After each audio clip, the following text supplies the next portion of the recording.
The first mistake was giving humans our garbage and calling it a gift. At the time, the Galactic Disposal Authority considered the whole thing hilarious. I know because I was there, standing on the observation deck of the cruiser Pale Crown, watching our tug ships drag the dead warship through the upper atmosphere of Earth like a rusted trophy. My name is Commissioner Valen Oryx, Senior Logistics Officer of the Theroan Compact, and in my defense, nobody in that room believed humanity could do anything useful with a vessel older than most of our border colonies. The ship was called the Carvox. Once, 3 centuries ago, it had been a siege cruiser. 900 feet of armored plating, broken cannons, burned-out shield nodes, and a fusion spine so unstable that even our cheapest mining guilds refused to tow it. By modern standards, it was junk. Expensive junk, radioactive junk, politically inconvenient junk, but junk all the same. Earth had recently petitioned for access to surplus interstellar hardware, claiming they wanted to study defensive engineering. The Council laughed for 6 minutes. Then Admiral Sorik, may his reputation never recover, suggested we dump the Carvox on them. Not sell it. Not lend it. Dump it. Make a ceremony of it. A grand gesture of galactic generosity.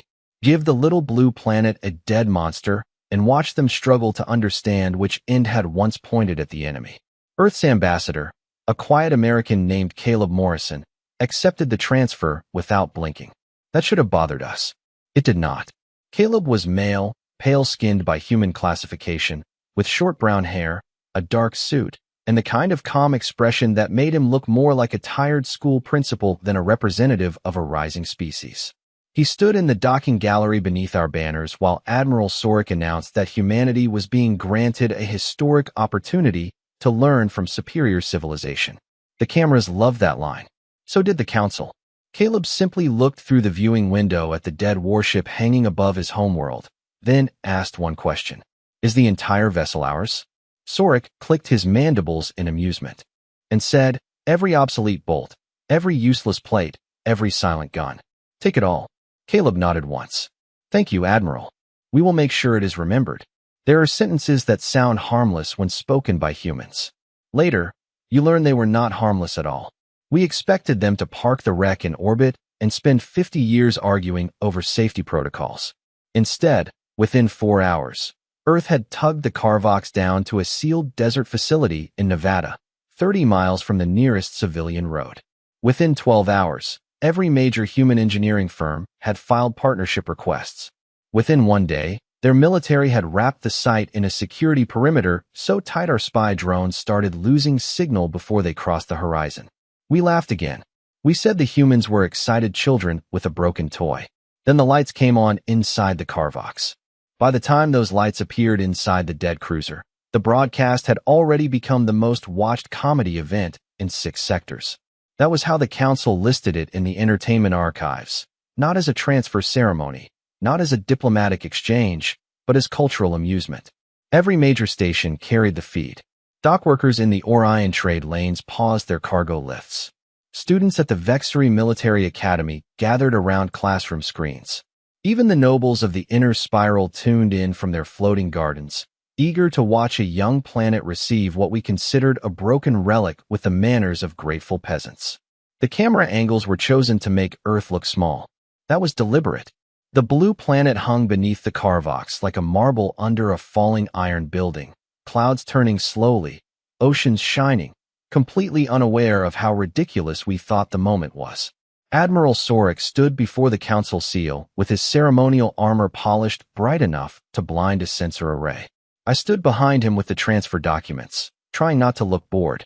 Caleb Morrison stood on the human side of the platform, still calm, still pale, still wearing that plain dark suit that looked embarrassingly underdecorated beside our formal command attire. No medals, no jeweled rank chain, no visible weapon. Just a human with 2 quiet eyes and a folder tucked under one arm. Sorik addressed the galaxy first. He explained that the Theroan Compact believed in guiding lesser civilizations through generous exposure to superior engineering. He said Earth had shown enthusiasm, if not competence. He said the Carvox would provide humanity with centuries of educational opportunity. The crowd in the council chamber laughed politely.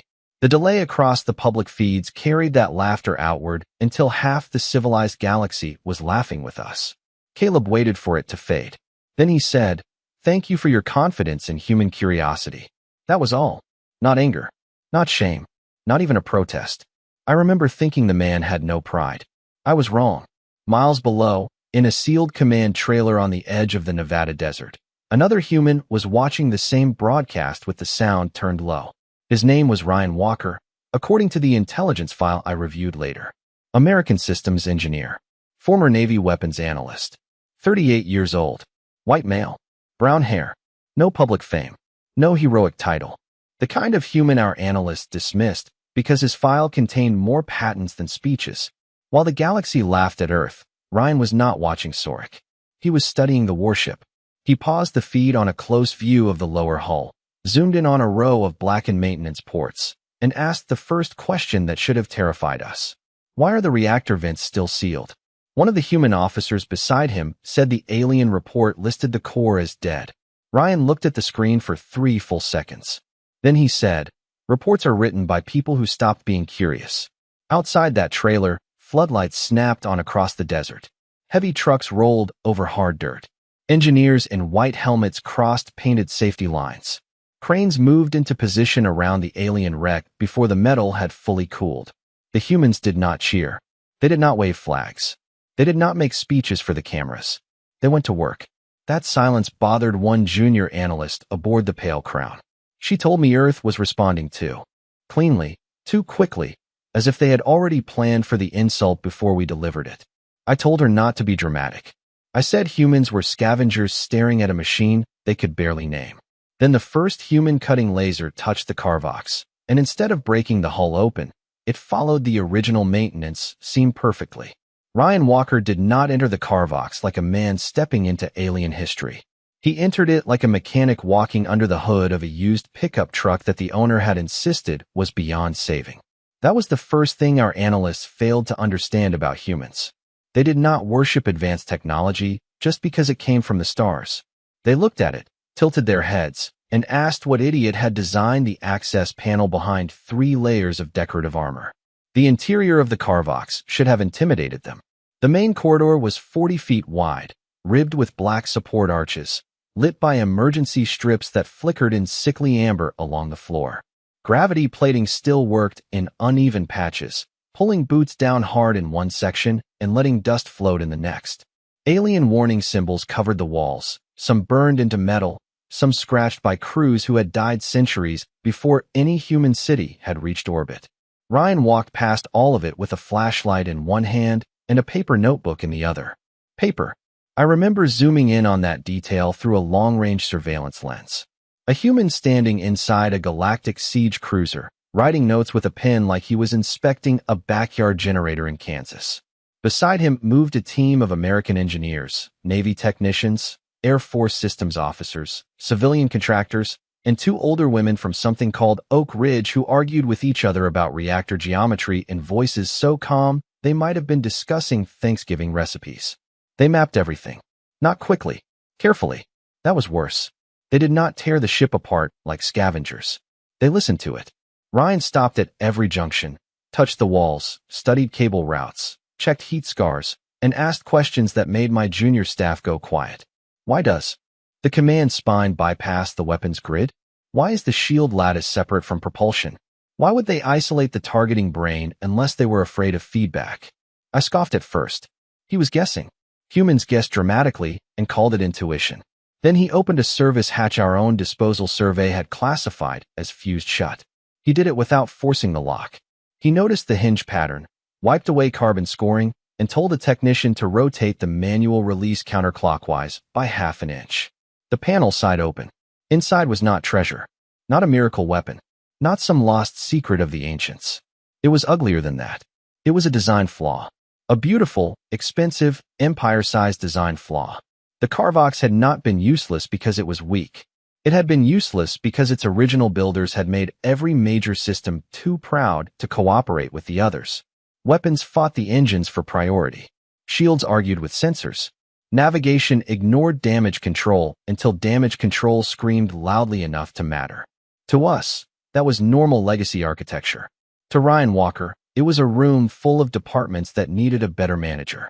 He stared into the open hatch for almost a minute. Then he looked back at the team and said, "The ship is not dead. It is just badly organized." The phrase badly organized reached my console through a stolen vibration pickup inside the lower maintenance corridor, and I remember feeling insulted on behalf of 3 centuries of Theroan naval architects. Badly organized. That was how Ryan Walker described a siege cruiser that had once forced entire border systems to rewrite their defense policies. Not ancient, not majestic, not beyond human comprehension, just badly organized, like a cluttered garage in suburban Ohio. Then he proved it. Over the next 16 hours, the Nevada desert stopped looking like a recovery site and started looking like an American factory that had been challenged personally. Temporary roads appeared across the sand. Cooling towers rose beside the Carvox on flatbed platforms. White tents became sealed laboratories. Shipping containers opened into machine shops. Someone painted yellow safety lines around alien gravity nodes as if the humans had decided the dead cruiser was no more mysterious than a construction zone off Interstate 80. Our analysts waited for confusion. They waited for the first human error. They waited for the moment Earth would request assistance, manuals, translation keys, anything. Instead, Ryan divided the ship into problems. That was the part that made me uncomfortable. Humans did not treat the Carvox as one superior machine. They cut it into questions. What still carries load? What still stores heat? What still routes power? What can be isolated? What can be ignored? What can be made useful by removing the parts that think too highly of themselves? A young engineer asked whether the main cannon assembly should be preserved for study. Ryan looked at the scan, shook his head, and said, "The barrel is antique. The mount is priceless." They removed the cannon without ceremony and kept the rotating foundation. Another team found the shield projector grid, which our records listed as obsolete because it could not resist modern plasma lances. Ryan asked what it could resist. The answer came back after 20 minutes of testing. Micrometeor impacts, radiation surges, high-velocity debris. Ryan smiled again and told them to stop calling it a shield. Start calling it a storm wall. That was when I began to understand the difference between our species. We discarded tools when they failed their original purpose. Humans asked what new purpose the failure had accidentally created. The Carvox engine core was the best example. Every compact inspector had labeled it unstable because its containment rhythm drifted under military load. Ryan did not try to run it like a warship reactor. He lowered the demand, spread the pulse through American-built regulators, and turned a dangerous power spike into a steady industrial heartbeat. At midnight local time, the lights inside the cruiser stopped flickering. They steadied. Clean white human flood lamps replaced amber emergency strips.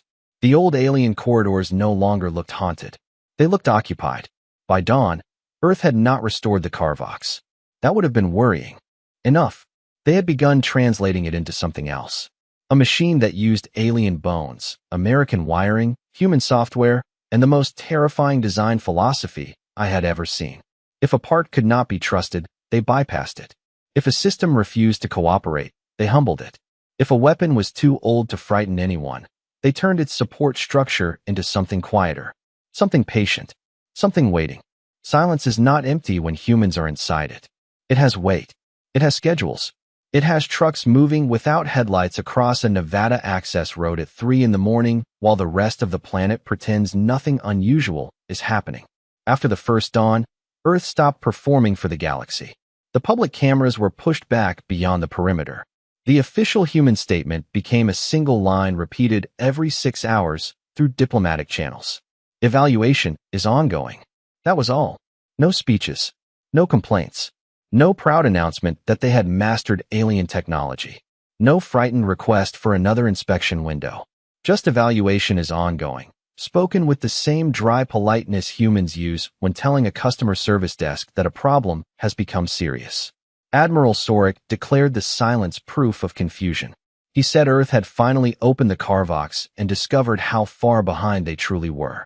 The council liked that explanation. It was comfortable. It allowed them to return to their meals, their debates, their private jokes about monkeys with plasma tools. I wanted to believe it too. Then my staff began showing me the patterns. Civilian weather satellites over North America adjusted orbit by fractions of a degree. Not enough to trigger military concern, just enough to create overlapping observation coverage above the Nevada desert. Cargo aircraft landed at remote airfields in Utah, Arizona, and California, then took off again empty.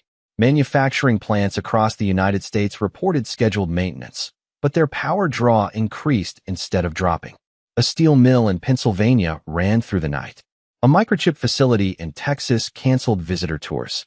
A defense contractor in Colorado shut its public network for 12 minutes, then came back online with every external camera facing the parking lot disabled. None of it looked like mobilization by itself. Together, it looked like an entire country had inhaled and was holding its breath. Ryan Walker disappeared from every visible feed for 31 hours. That bothered me more than the satellites. Humans who seek credit stay near cameras. Humans doing real work vanish into rooms with bad coffee and locked doors. When he appeared again, he was standing on top of a mobile platform beside the Carvox engine spine, wearing a hard hat, safety glasses, and the expression of a man who had not slept but had won an argument with physics. A colonel handed him a tablet. Ryan read it, nodded once, and said, "Tell Michigan we need the second batch cleaner. Tell Alabama the tolerances are fine. Tell California their software patch worked, but I hate the interface." I stared at the translation, waiting for some grand military code to emerge. It did not. He was coordinating factories like a man ordering parts for a truck that happened to be 940 feet long. By the third day, the desert around the Carvox had changed shape. New trenches carried power lines under the sand. Temporary towers ringed the site. The old alien hull was covered in human scaffolding, white work lights, and little red warning flags. A junior analyst whispered that it looked less like a captured warship and more like a house being remodeled by people who did not respect the original architect. I told her that was absurd. Then the entire Nevada site went dark for 4 seconds. When the lights returned, the Carvox returned with them, but not in our colors. Not amber. Not Theroin red. Clean white light ran through the seams of the hull like a pulse. Somewhere inside that impossible machine, Ryan Walker had made the dead ship answer in English. The first probe was supposed to be invisible. That was the official reason Admiral Sorek authorized it, though everyone in the observation gallery understood the real reason. We were embarrassed. Earth had taken our dead cruiser, refused our help, hidden the work site, and then somehow made the Carvox light up in a color no Theroin system had ever produced. The council wanted answers, but they did not want to ask humans for them. Asking would mean admitting curiosity. Curiosity would sound too close to concern. So we sent a reconnaissance drone the size of a coffee table, wrapped in adaptive camouflage, drifting on silent repulsors 12,000 feet above the Nevada desert. Its mission was simple. Enter the restricted airspace, map the modifications, identify the power source, transmit, withdraw. It had crossed active war zones without detection. It had watched treaty negotiations through lead-lined walls. It had once floated inside a pirate moon for 9 days without triggering a single alarm. Against a young planet with chemical aircraft and loud rockets, it should have been untouchable. For the first 14 seconds, it was. The feed showed the desert at night, black sand, white work lights, the old hull of the Carvox surrounded by scaffolding and temporary towers. Humans moved below in small groups, hard hats shining under floodlamps. Ryan Walker stood near the base of the engine spine with a tablet in one hand and a paper cup in the other. Coffee, according to the translator. Of course it was coffee. Humans drink stimulant liquid while making history, which says unpleasant things about their nervous systems. The drone descended another 500 feet. Its scanner touched the outer hull. Data began to stream back. New wiring. New heat sinks. American control nodes. Shield capacitors rerouted through ground anchors. Then Ryan looked up. Not toward the drone exactly. Toward the empty patch of air where the drone believed it was hidden. He lowered the coffee cup. That was all. No alarm. No shouting. No scramble of soldiers pointing weapons into the sky. Ryan simply looked up and frowned like a neighbor had stepped onto his lawn without asking. The drone feed blinked once. Our telemetry officer straightened.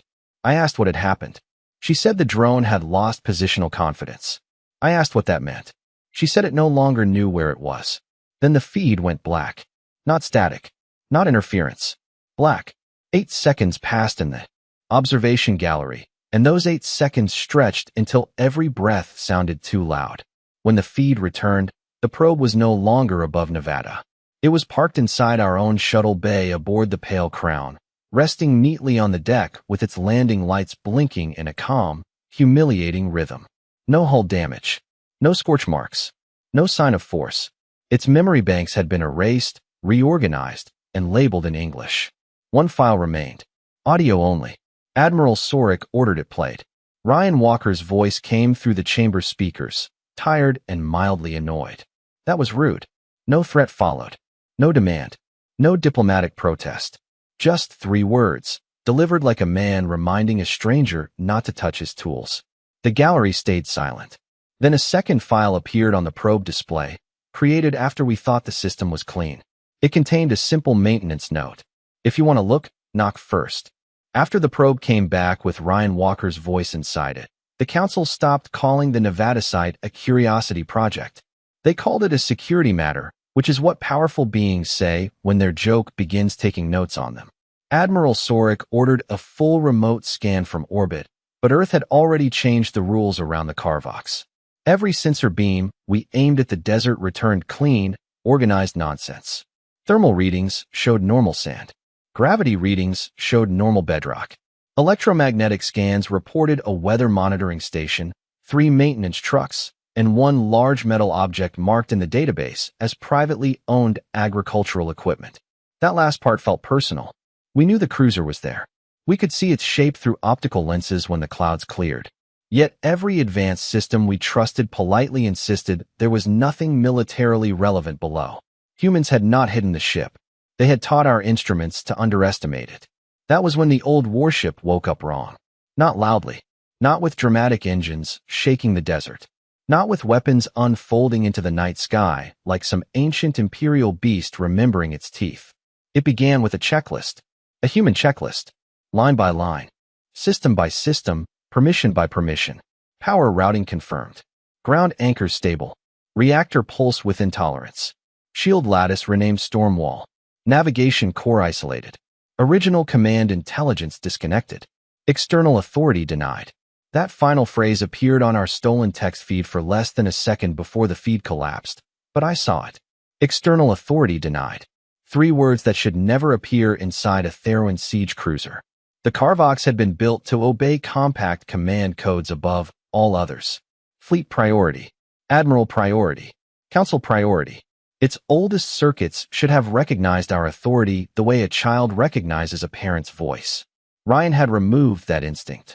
Worse, he had replaced it with something colder. Local control. Human verification.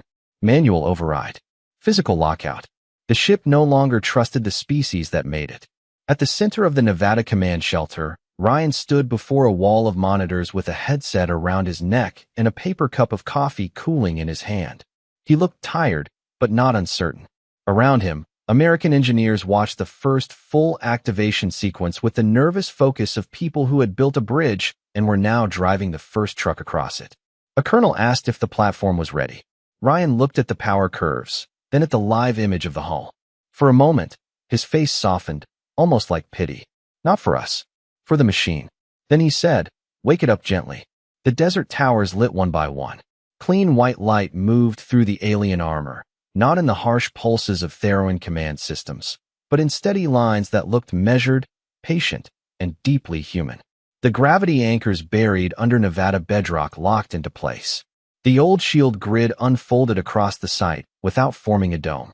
Instead, it spread low and wide, hugging the ground, catching dust, static, and moonlight until the whole desert seemed to hold its breath. Our tactical computers failed to classify it. Defensive shield. Industrial stabilizer. Weather barrier. Communications array. Every label was partly right and completely useless. Ryan watched the readings settle, then gave the smallest nod. Somewhere inside that ancient hull, alien systems translated human orders into motion and did not ask our permission. Admiral Sorik whispered that it was impossible. I wanted to agree with him. Then the Carvox turned its primary sensor mast toward the Pale Crown in orbit, found our observation gallery through 4 layers of stealth screening, and blinked one white light at us like a man across the street closing his garage door. Admiral Sorik should have stopped after the white light blinked at us. That would have been the intelligent choice. A quiet diplomatic pause. A revised technical assessment. Perhaps even an apology wrapped in enough formal language to survive public review. Instead, Pride made another decision for him. He declared that Earth had a legally modified compact property, which was impressive considering we had signed every transfer document ourselves and stamped the vessel as permanently abandoned. Legal reality did not matter. Public embarrassment did. Within 2 hours, a recovery group dropped from high orbit. 3 compact cruisers, 6 utility tugs, and 1 command ship carrying a retrieval authority strong enough to claim lost equipment in 47 jurisdictions. They did not arrive with weapons armed. Sorik was not foolish enough to start a visible confrontation above Earth. They arrived with paperwork, tractor arrays, override codes, and the kind of confidence that comes from believing ownership is a law of physics. Their orders were simple. Approach the Nevada site from orbit, establish command priority over the Carvox, lock the reactor, detach the human modifications, and tow the hull back into space for safety review. I watched the operation from the Pale Crown and felt the first true discomfort of my career. Below us, Earth did not scramble fighters. It did not issue threats. It did not even move the Carvox. The old cruiser sat in the desert, quiet and white-lined, surrounded by towers and floodlights like a sleeping machine that knew exactly who had entered the room. Ryan Walker appeared on an open channel when the recovery group crossed 12 miles above the site. He was standing inside the Nevada Command Shelter, sleeves rolled up, coffee on the table, eyes tired but steady. Admiral Sorik demanded immediate restoration of compact access. Ryan listened politely. Then he said, "You gave us the hull. We improved the lesson." Sorik ordered the override codes transmitted. For one beautiful second, our screens showed success. The recovery group linked with the old Theroin authentication spine. The Carvox acknowledged the signal. Then it asked a question no compact machine had ever asked before. "Please confirm local human authorization." The command deck went silent. Sorik repeated the code. The Carvox repeated the question. Then the desert towers lit in sequence. Not bright, not aggressive, just awake. The recovery cruisers lost navigation first. Their engines did not fail. They simply refused to accept new direction commands until safety verification completed. The utility tugs released their tractor arrays and then politely locked themselves out of their own winch controls. The command ship tried to climb, but its flight computer reported that upward movement required clearance from a traffic authority it could not identify. On our display, the entire recovery group drifted into a neat holding pattern above Nevada, evenly spaced, perfectly stable, completely helpless, like school buses waiting outside a field trip museum. No shots fired. No alarms worth respecting. Just control removed with humiliating cleanliness. Ryan watched the formation settle, then spoke through the same open channel. "All vessels are safe. Your crews are safe. Your systems are paused because you entered restricted airspace after being asked not to." A junior officer beside Sorik whispered that Earth had used our own docking logic against us. I corrected her without thinking. "No, they used our assumptions." On the main screen, the Carvox rotated one sensor mast toward the trapped ships, scanned them gently, and sent each vessel a readable flight plan back to high orbit. At the bottom of every plan was the same English note. "Please take your litter with you." The recovery group remained suspended above Nevada for 19 minutes, and those 19 minutes rewrote more military doctrine than 3 centuries of border conflicts. Nothing exploded. No hulls cracked. No crews were harmed. That was the most humiliating part. If Earth had destroyed the ships, Admiral Sorik could have called it aggression. He could have demanded sanctions, summoned allies, wrapped his embarrassment in righteous outrage, and marched into the council chamber pretending strength. Humans denied him even that. They left every vessel intact, every life support system stable, every command chair occupied by officers who could do nothing except watch their screens politely refuse them. Then Ryan Walker released them one at a time. Not all together. One at a time, like a parent handing back toys after explaining the rules. Each ship received a safe departure path, a diagnostic report, and a list of systems Earth had temporarily paused for airspace protection. The language was professional. The tone was courteous. That made it worse. When the last tug cleared the 12-mile boundary, the Carvox powered down to idle, and the white lines across its hull softened until they looked almost peaceful beneath the desert stars. Ryan did not give a victory speech. He did not threaten the compact. He did not demand an apology in front of the galaxy. He simply removed his headset, rubbed one hand across his face, and told the colonel beside him, "Put the coffee back on. We are going to have paperwork now." I heard that line through the open channel, and for reasons I still cannot fully explain, it frightened me more than the entire activation sequence. Humans had just taken an obsolete alien siege cruiser, rebuilt its logic, blocked a recovery fleet, embarrassed a decorated admiral, and turned a diplomatic insult into a planetary defense platform. Their first concern afterward was paperwork. That was when I understood. The nightmare was never the Carvox. The nightmare was not the reactor, or the storm wall, or the clean white light running through alien armor like Earth had signed its name in electricity. The nightmare was the human habit of making impossible things routine. Give them a broken ship, and they make it useful. Deny them manuals, and they write better ones. Spy on their worksite, and they return your probe cleaner than they found it. Send ships to reclaim your mistake, and they teach those ships manners without raising their voice. Admiral Sorik lost command 3 days later. Officially, he resigned for health and strategic reflection. Unofficially, no one wanted him near anything humans might improve out of spite. My own report to the Galactic Disposal Authority was 76 pages long, with charts, timelines, technical estimates, and 11 separate recommendations. But the Council only remembered the final sentence, because fear prefers simple rules. Do not give humans obsolete technology. Do not give humans broken weapons. Do not give humans abandoned ships, damaged engines, failed prototypes, discarded armor, or anything with a power source still inside it. In fact, do not give humans trash at all. They will look at it for 10 seconds, ask why you stopped there, and build something that makes the galaxy feel young.